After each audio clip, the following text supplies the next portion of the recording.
코로나 바이러스가 전 세계를 휩쓸면서 엄청난 피해를 남겼던 2020년도 한 해가 지나고 이제 2021년도 새해를 맞았습니다.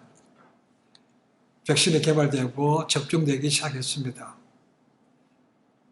그렇지만 이미 걸린 사람들에게는 정확한 치료가 이게 없기 때문에 포스트 코로나, 포스트 코비드, 앞으로 어떻게 될지 모든 것이 불투명합니다.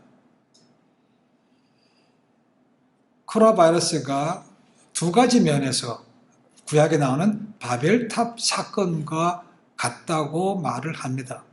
바벨탑 사건 아시죠? 그렇죠? 하나님을 대적하려고 하늘까지 올라가 보자. 탑을 쌓았던 그것이죠. 첫 번째는 무엇이 똑같은가? 하나님께서 전 세계적인 재난으로 삼으셨다는 거죠. 어디서 시작했는지, 중국이 시작했는지 아직까지 그건 진실을 밝히고 있지만 시작한 것이 전 세계로 퍼졌습니다. 그렇죠? 온 세계가 예외 없이 다 엄청나게 많은 사람들이 죽었고 지정적으로 사회적으로 엄청난 피해를 가지고 왔습니다. 그렇죠? 전 세계적인 사건이죠. 두 번째로는 이 전 세계적인 재난을 통해서 하나님께서 새로운 구원의 역사를 이루신다는 거죠. 바벨탑 사건, 하나님께서 반역했던 그들을 즉시 심판하지 않았습니다. 그렇죠? 그 대신에 전 세계로 흩었습니다. 그리고 흩어진 가운데 아브라함이라는 사람을 통해서 새롭게 구원의 역사를 시작하신 거죠. 마찬가지로 이 코비드를 통해서 하나님께서 새로운 구원의 역사를 펼쳐 가신다는 겁니다. 그러니까 위기가 기회가 될 수가 있는 거죠. 믿지 않는 사람들 얘기합니다. 참 이렇게 어려울 때마다 그 사람들에게는 좋은 안 믿는 거리가 됩니다. 그렇죠? 야, 하나님이 살아계시다면 어떻게 이렇게 피해가 날 수 있도록 가만히 내버려 두시는가? 살아계신 거 맞아? 그분이 있는 거 맞아?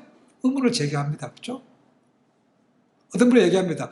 하나님께서 6일 동안 세계를 창조하시고 천지를 창조하시고 7일 때 안식하셨다. 그 이후로 하나님께서 이제 쉬고 계신다고 얘기합니다. 그렇습니까? 그렇지 않습니다. 어떻게 압니까? 우리 주님께서도 말씀하셨습니다. 그렇죠? 우리가 요한 읽어봤습니다. 요한복음 5장에 보면 그런 말씀이 일합니다. 내 아버지께서 이제까지 일하시며 나도 일한다. 아버지를 한 번도 쉬신 적이 없습니다. 그렇죠? 가끔 우리가 기도할 때도 시편 말씀을 인용하지만 그분은 주무시지도 졸지도 않으시는 분이라는 거죠. 늘 깨어 계신 분이라는 것입니다. 그러니까 이거는 말이 안 되는 거죠. 즉 그런 의미에서 하나님께서 이 바벨탑 사건과 같은 코비드-19을 우리에게 허락하신 것은 우리로 하여금 연단하라는 목적이 있고 준비하라는 목적이 있다고 생각합니다. 제가 지난주에도 말씀을 드렸습니다. 이제 앞으로 주님께서 오실 그 때가 되면 이 땅에서 전무후무한 재난이 임한다고 되어 있습니다. 그 가운데는 이 전염병도 포함되고 있습니다. 그렇죠? 자, 그러니까 앞으로 올 그에 비하면 이것은 지금 아무것도 아닌 겁니다. 근데 여기서 우리가 만약 이것을 극복하지 못한다면 마지막 때에 임할 그 재난을 어떻게 감당하고 어떻게 저희가 배도하지 않는다고 보장할 수 있겠습니까? 그렇죠? 그러니까 마지막 때가 되면 분명히 배도가 있다는 거죠. 그렇죠? 그건 제가 지어낸 말이 아닙니다. 그렇죠? 바울의 계시라고 말하고 있는 데살로니가 전서에 보면 나옵니다. 마지막 때가 되면 적그리스도가 등장하고 또한 배도가 있다고 말씀하고 있다는 겁니다. 이것을 연단으로 삼아서 우리의 믿음이 정원같이 바뀌지 않으면 그것이 왔을 때는 정말로 아이고 이거 큰일 났느라고 주저앉아서 떠날 수밖에 없는 그런 것입니다. 그래서 이걸 통해서 하나님께서 우리에게 준비하라는 거죠. 이 코비드 때문에 많은 사람들이 우울증이 걸렸다고 얘기합니다. 그래서 코로나 블루라고 얘기합니다. 블루. 가장 큰 게 뭐겠습니까? 사회적 거리감을 통해서 관계가 멀어졌다는 겁니다. 그렇죠? 그러니까 사람을 만나고 해야 되는데 그래야 좀 모두 좀 풀고 하는데 그렇죠? 그걸 못하니까 마음속에 디프레션, 감정이 쌓인다는 겁니다. 심지어는 가족들도 잘 못 만나요. 오늘 신문에 보니까 그것도 있던데 부부지간에 키스하지 말라고 돼 있던데. 아마 이번에 크리스마스, 땡스기빙 때 가족들 없이 지낸 사람들 거의 무지무지 많습니다. 그렇죠? 이런 것 때문에 스스로 스트레스 받은 거죠. 어떤 사람들은 운동하러 가야 되는데 운동도 못 간다는 겁니다. 아니, 엔터테인먼트는 그렇다 하지만 운동하는 사람들. 어떤 사람은 사업을 해야 되는데 사업도 못 한다 그러니까 여기서 우울증 가진 사람이 굉장히 많다는 거죠. 그러면 예수 그리스도를 믿으면 우울증 안 옵니까? 불구가 없습니까? 있습니다. 가장 큰 게 뭔가? 예배를 못 드린 것이 가장 크다는 겁니다. 바꿔 얘기하면 영적인 갈급함이 제일 해소가 안 된다는 거죠. 제가 예배를 드렸습니다. 그렇죠? 요즘은 대면 예배라고 하기도 하고 비대면 예배라고 부르기도 합니다. 전에는 함께 모여서 얼굴과 얼굴 맞대고 예배를 드렸습니다. 지금은 그렇지 못하죠. 그렇죠? 그렇지 못한 교회가 굉장히 많습니다. 어떤 교회에서는 예배를 나눠서 드립니다. 이게 25%, 커패시티의 25% 정도까지는 모여서 예배를 드릴 수 있다고 얘기합니다. 그래도 부족하지 않습니까? 그죠? 주일을 나눠도 횟수가 안 됩니다. 그죠? 그러니까 한국의 몇몇 교회에서는 토요일에도 예배를 드린다고 말합니다. 그래서 예배 횟수를 늘려본다는 것이죠. 모일 수 있도록 만들어준다는 겁니다. 그렇지만 여전히 한계는 있습니다. 그죠? 양육을 못합니다. 유년 주일학교도 애들끼리 모여서 또래들이 모여서 막 떠들고 하면서 말씀 나누고 배우는 것인데 그런 건 못하죠. 이웃들 이런 것들 다 속으로 모이면 못합니다. 그렇죠? 그러니까 예배가 굉장히 어려졌기 때문에 영적인 갈급함이 믿음의 사람들에게 있다는 겁니다. 그렇죠? 그러면 이런 위기를 어떻게 넘어갈 것입니까? 그렇죠? 이 예배를 예배되게 드려야 되는데 이것은 예배 횟수를 늘린다고 해서 우리가 영적으로 해결되는 것은 아니죠. 이제는 앞으로 어떻게 될지 모릅니다. 그렇죠? 한국에서는 더 심각해서 5명 이상 모이지 마라. 그러니까 예배를 드릴 수가 없는 상황이라는 거죠. 근데 그나마 미국에서는 교회에서 예배드리는 종교의 자유를 사회적인 법이 제한할 수 없다고 연방 대법원 판결이 나서 예배 드릴 수 있습니다. 그렇죠? 관계없이. 그럼 한국은 그게 안 되고 있는 거죠. 그렇죠? 이럴 때 어떻게 예배를 돌릴 수 있습니까? 제대로. 이제는 결국은 예배의 질을 높이는 수밖에 없는 거죠.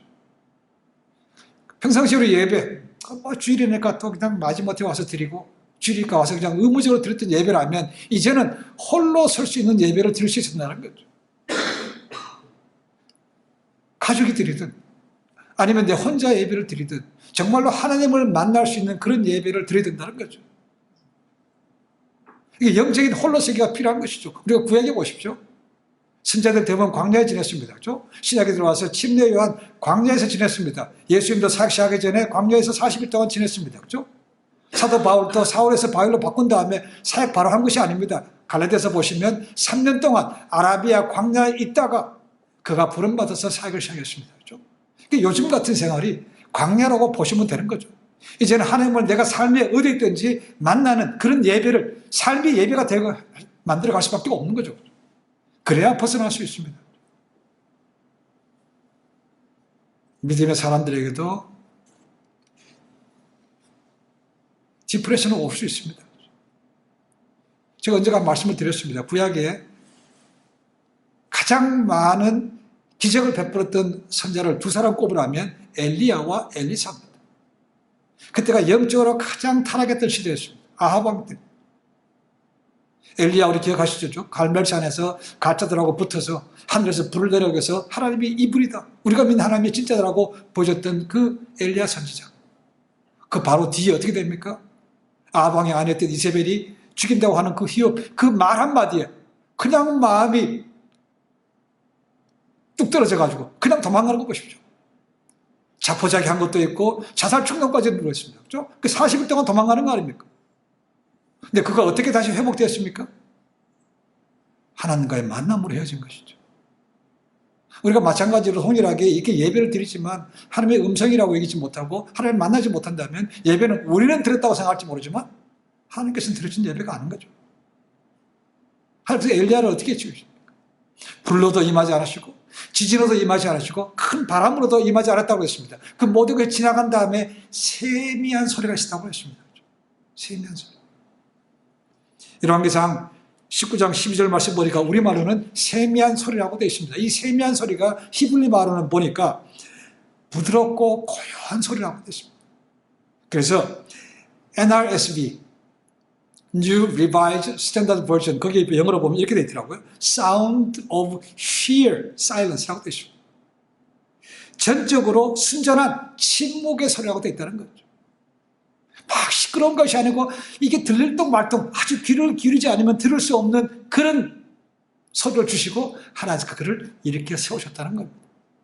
예배는 하나님을 만나는 것이죠. 그렇죠? 이렇게 큰 예배 다 모여서 대면 예배에서도 만날 수 없던 그 하나님을 우리가 삶 속에서 정말 갈급함으로 하나님을 만난다면 우리의 영적인 위기가 기회로 될 수가 있다는 겁니다.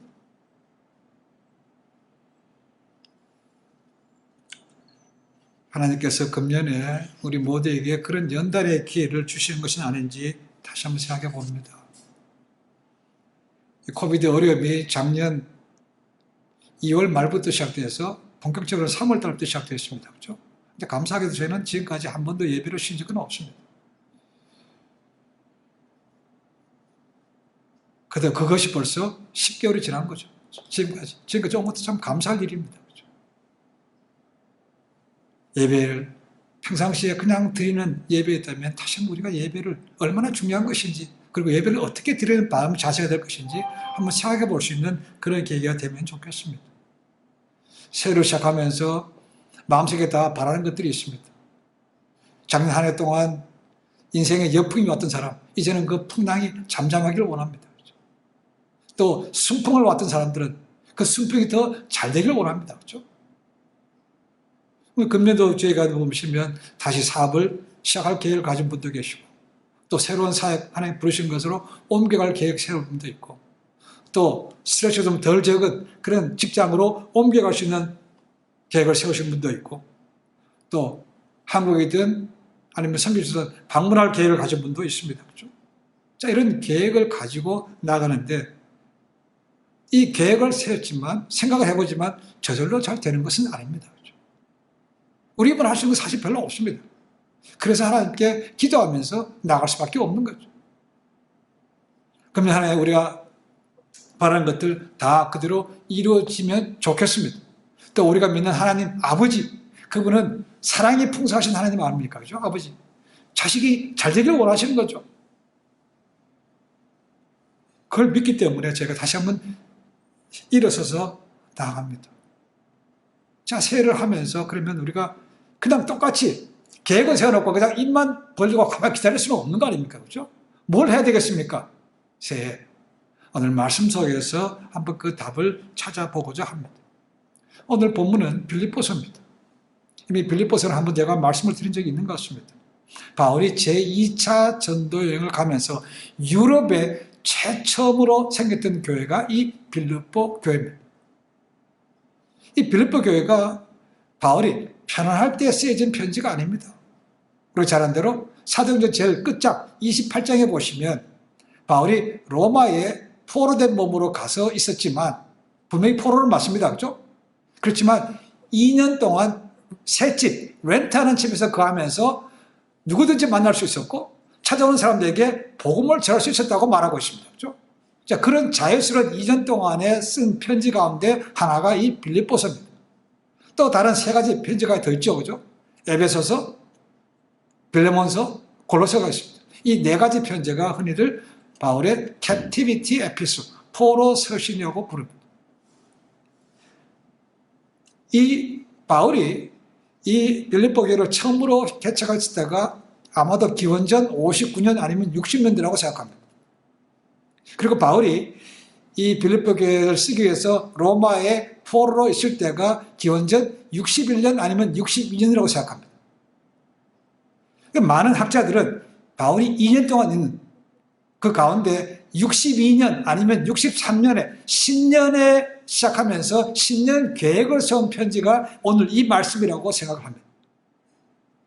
포로 몸을 있지만 그때 계획을 세울 거 아닙니까? 그죠? 그 신년 계획이 오늘 본문이라는 겁니다. 비록 포로지만 바울이 어떤 계획을 세웠을까요? 저는 3가지로 봤습니다. 바울의 신년 계획. 첫 번째로 뭐가 됩니까? 자족하지 않는다고 표현하고 있습니다. 12절 말씀 보니까 내가 이미 이루었다 함도 아니요 온전히 이루었다 함도 아니라, 뭘 이루었다 함도 아니고 이루었다 함도 아니라고 생각합니까? 뭡니까? 2가지입니다. 저는 보기에. 하나는 구원이고 하나는 사역입니다. 이 말을 들으면 굉장히 바울이 참 겸손하다고 느낍니다. 그렇죠? 겸손. 바울이 자랑할 게 얼마나 많습니까? 그렇죠? 그전에는 예수 믿는 자들 핍박했던 자였습니다. 그러나 다메섹으로 가는 도중에서 부활하신 주님을 만났습니다. 그리고 완전히 그가 뒤집어진 삶을 살았죠. 그것도 감사해서 하나님께서 그를 부르셔서 이방인의 사도로 삼았다는 겁니다. 그러니까 그런 걸 보면 바울이 구원 잃어버릴 염려 없습니다. 그렇죠? 근데 바울이 뭡니까? 내가 그 구원을 이미 다 완성했다. 이제는 쉬어도 된다고 하는 것은 아니었다는 겁니다. 이 정도 교회를 많이 세웠고, 이 정도 많은 사람들을 인도했으니까, 뭐 구원, 이제는 보장된 거 아닌가? 이제 적당해도 돼. 그렇게 하지 않았다는 겁니다. 두 번째로는, 바울이 그렇게 왔지만, 이제는 사역 그만해야지. 라고 생각하지 않았다는 것이죠. 이 모든 것이 내가 맡은 일의 전부가 아니라고 생각했다는 겁니다. 그 앞에 갈라디아서 보시면 나옵니다. 내가 죽을 똥, 살 똥, 그 중간에 끼었다고 말합니다. 그러니까 얼마나 많은 고난을 당했습니까? 그렇다면 생각해보면 하나님 내가 한 거 이게 무지무지 많은데 이제는 이제 고생 그만하고 좀 쉬겠습니다. 라고 할 수 있다는 거죠. 그런데 그러지 않았다는 겁니다. 쉬지 않았다는 거죠.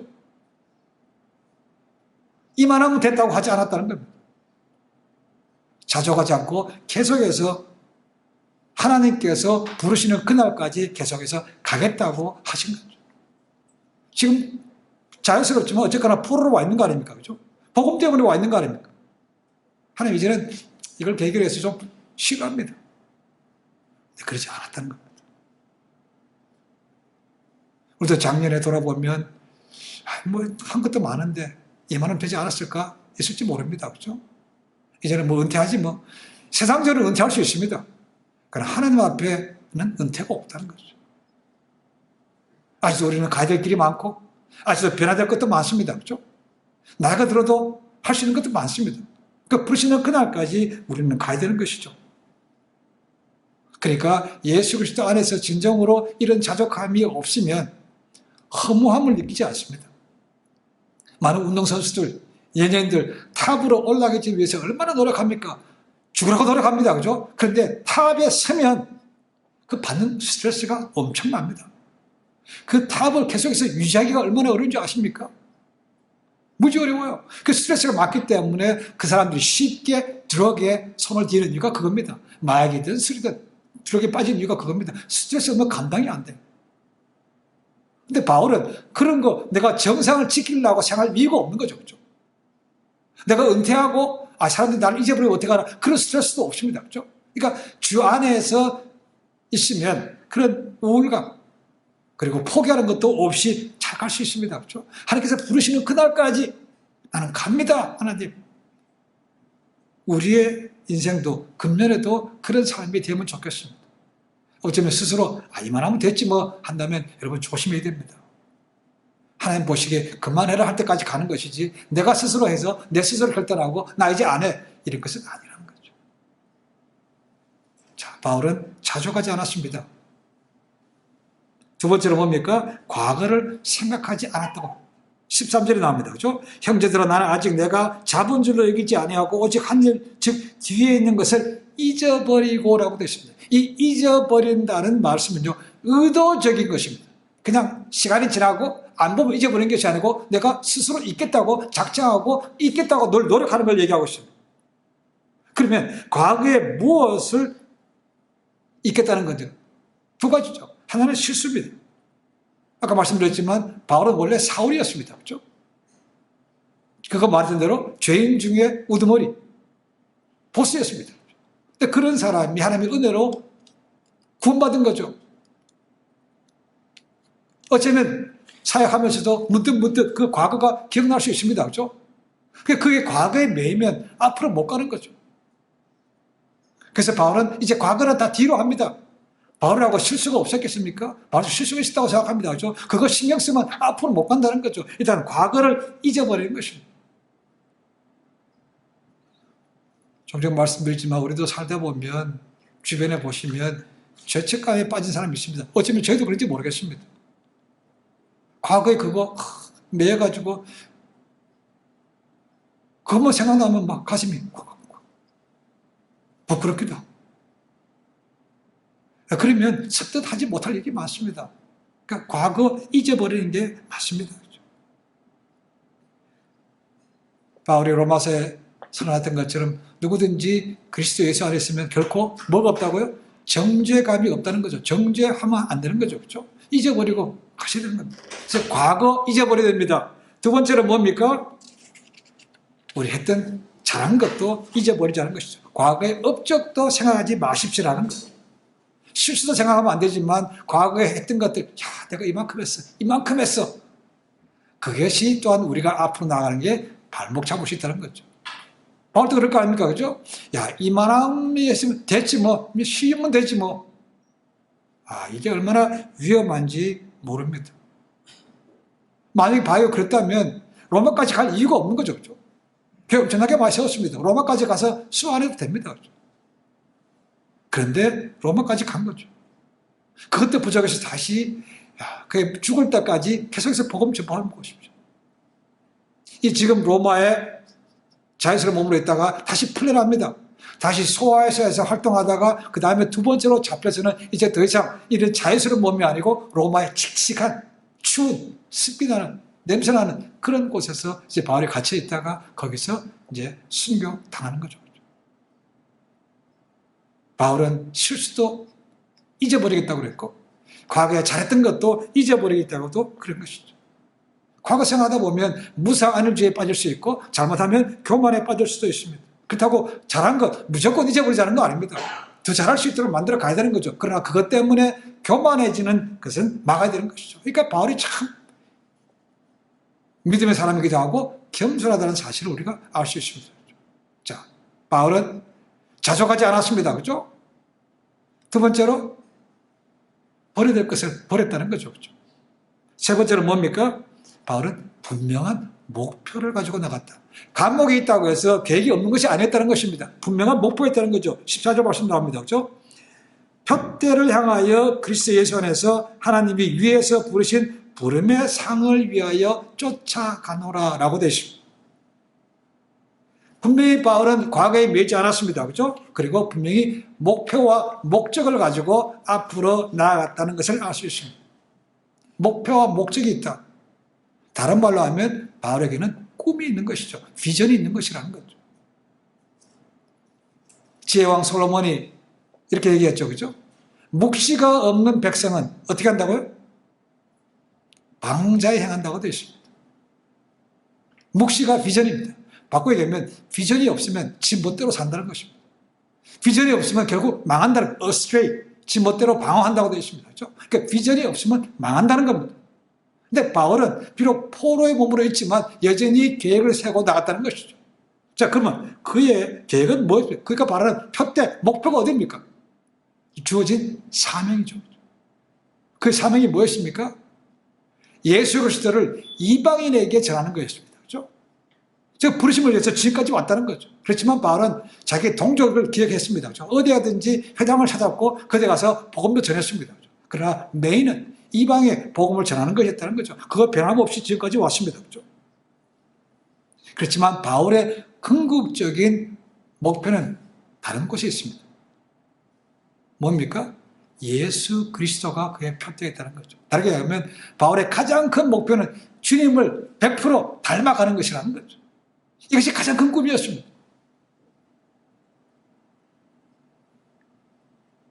바울은 늘 편지를 쓸 때마다 그랬죠. 예수 그리스도의 종된 나 사도 바울은 얘기합니다. 그렇죠? 둘로스, 종이라는 겁니다.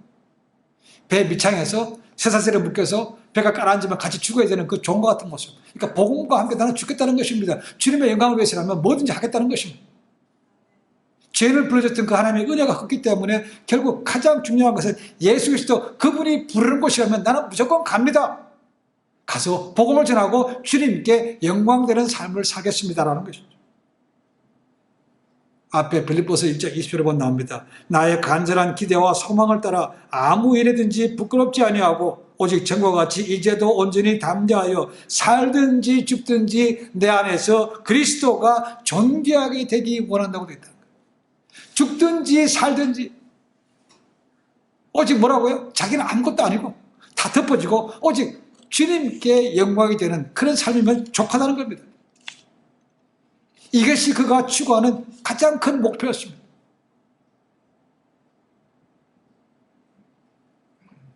우리는 잘 아는 대로 시험받을 때 하나님의 형상을 따라 지음받았습니다. form. 그런데 죄가 모든 것을 흩뜨려 버렸습니다. 그래서 이 form이라는 단어로 우리의 삶을 이렇게 표현할 수 있어요. form, 만들어졌습니다. 하나님 형상대로, 그죠? 근데 죄 때문에 이 form이 deform, 왜곡된 거죠. 그래서 예수님께 십자가에 오셔서 돌아가심을 통해서 이것이 회복됐습니다. 그죠? reform 됐다는 거죠. 자, 십자가에 돌아가셨지만 우리는 여전히 부족한 것이죠. 그래서 매일매일 삶 속에서 변화되어 가야 됩니다. 그죠? 그래서 transform이라고 얘기합니다. 그래서 form이라는 단어로 우리의 모든 인생을 얘기할 수 있습니다. form, deform, reform, transform이라는 거죠. 로마서 12장 1절에 나오는 것이 그겁니다. 너희의 몸을 하나님 기뻐하시는 거룩한 산 제물로 드리라는 것이죠. 이 세상을 본받지 말고 마음을 거룩함을 회복하라는 데 있죠. 그렇죠? 그런 것이 폼으로 연결되는 단어라는 것이죠. 그러니까 하나님의 형상을 입었기 때문에 이제는 죄 용서 받았다면 그 형상을 점점 우리 삶 속에서 회복해 가야 되는 것이죠.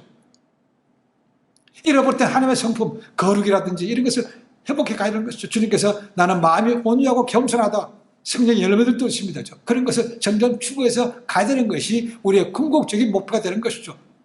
내가 거룩하니 너희도 거룩하라 주님 아버지께서 말씀하십니다. 그렇죠? 이것이 우리의 궁극적인 목표가 되는 것이죠. 그걸 향해서 우리를 끊임없이 나아가야만 됩니다. 그러니까 이만하면 됐다라고 말할 수 있는 사람은 없어야 되는 거죠. 그건 진짜 교만입니다. 그렇죠? 아직도 갈 길이 먼 것이죠. 하나님 아직도 멀었습니다. 아직도 부정이 너무 많으십니다. 그러니까 주님 앞에서 엎드리고 주님 앞에 더 가까이 가는 삶을 살아야 그렇죠? 하나님께서 때가 되면 부르시고 그에게 큰 칭찬과 상급을 주시는 거죠. 이것이 바울이 가졌던 감옥에서의 포로로서의 신년사였습니다. 자족하지 않았습니다. 그렇죠? 과거에 매이지 않았습니다. 그렇죠? 그리고 표대를 향해서 나아갔습니다.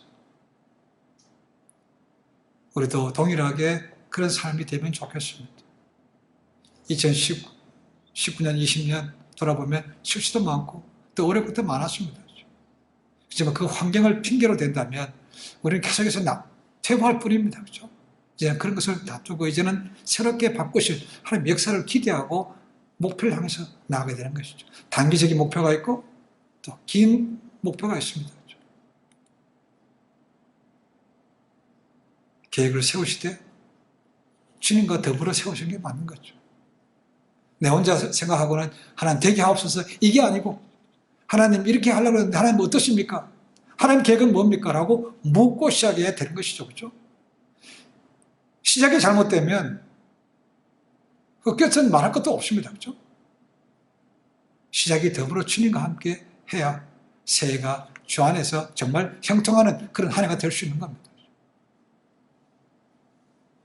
2021년 한 해 바울과 같은 그런 삶을 통해서 하나님의 형상은 하나님의 성품은 우리가 언제든 회복되고 또 하나님께서 우리에게 예비하셨던 그런 온전한 복들을 누리시는 그런 복된 한 해가 되시기를 주님으로 간절히 축원해 드립니다. 기도하겠습니다.